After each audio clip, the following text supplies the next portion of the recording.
Yeah, just a quick review of the FREETOO ergonomical thumb support. So basically, you're going to want to buy something like this if you either want to do one of two things. Either you want to prevent an injury, like you're going to be doing a lot of activities that really involve your thumb, and you don't want to harm your thumb. So you put on this brace and it limits your motion so you don't, overuse it. The other thing is if you've already got an injury, or if you have like thumb arthritis, some kind of pain in your thumb, and you just want to rest it and immobilize it. So those are the two main reasons. So there's a lot of these available out there on the internet, so I'm going to go through a few of the features I like about this best, just bring up a few points. The first thing is that it is breathable. They say it has 10,000 nanopores per centimeter squared, which sounds like a lot. I mean, it looks like it's pretty breathable. Breathability is actually important, more than you think, because if you're really going to use this a lot and wear it a lot, especially in the summer months, your hand has a tendency to sweat. And then the materials of the brace pick up the sweat, and then the thing starts to smell after a while and stink, and then you got to worry about washing the thing and all that. So it's best just to start out with a fabric that's as breathable as possible. That's one thing I really like about this particular one. The other thing is it can fit on either your right or left hand. That's another big feature, because let's say you just need it for your right hand, and then your right hand gets better, and down the road, hey, maybe I need it for my left hand. Or if you have arthritis in both hands, you want to alternate it. You can do that with this particular brace. A lot of the other braces that you see out there are kind of dedicated to either the right or the left hand. So that's another feature I like too. The other thing is it does have 3 straps that are adjustable. It's a positive and negative thing. The first thing is positive because it gives you more adjustability. It's more flexible as far as the comfort level. So you can do the thumb here and then the wrist. So more adjustability usually means more comfort, which is good. Bad part is if you have arthritis in like both hands, for instance, or pain in both hands, more Velcro straps do mean you have to do more adjustments, make more adjustments with a hand, your other hand that might, be painful or have discomfort in. So sometimes it can be hard if there's a bunch of straps on something. It's just hard with your other hand, especially if you're like right-handed and you have it on your right hand and then you got to use your left hand to do the straps. Sometimes that can be kind of difficult. So anyway, just a few features to keep in mind. So if you're looking to immobilize your thumb for whatever reason, I think this is a pretty good choice. Now, if you're having a lot of thumb issues, there are some other things that you can do for your thumb that are pretty simple to do. Let me show you a few things real quick. I'm getting these from the Healthy Thumb Handbook. So basically, the first thing you can do besides immobilize something, because mobility is good because you can rest it, but relaxing your thumb muscles in particular.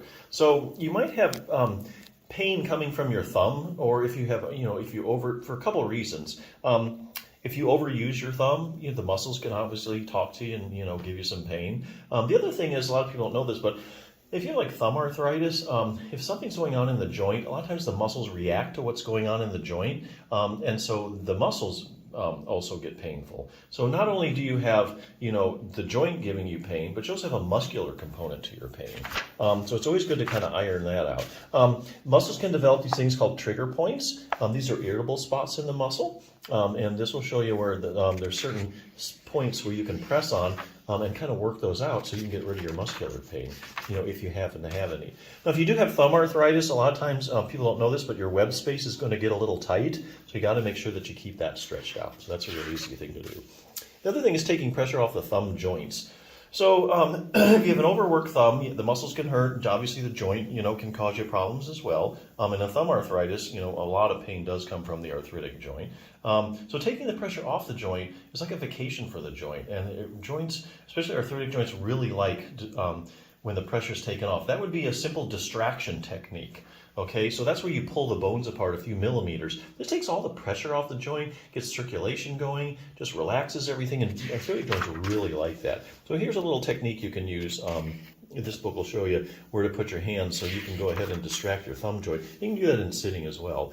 The other thing is getting maximal thumb joint stability. So if you do have an overuse, like a repetitive strain injury because you overuse your thumb, or if you have arthritis, you want to keep that lower thumb joint as stable as possible. If you don't have good control over your joint, you start getting excessive motion, which actually is a big problem when you have arthritis. You get instability. In fact, in the base of the thumb arthritis, in the later stages, you might see thumbs that are sticking out like this in some elderly people.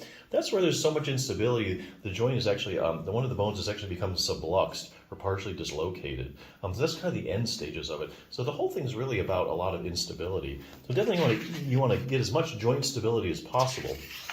One way you can do that is there's two muscles in particular you can strengthen. One is called your abductor pollicis longus. You can see where it attaches there and provides a lot of stability. And the other one is your abductor first dorsal interossei, okay, and that attaches right here. And you can see where it attaches right at the base of the thumb. So here again, a couple exercises, do them 2 or 3 times a week. You can use a rubber band for resistance and get really good strong thumbs. So yeah, there's a lot of, just some more tools for your toolbox, a lot of things you can do for your thumb if you know how. One of the easiest things is just slapping a brace on. Immobilize that joint. Immobility for a certain amount of time does help get rid of the pain and let things heal. So if you're in the market for one, check it out.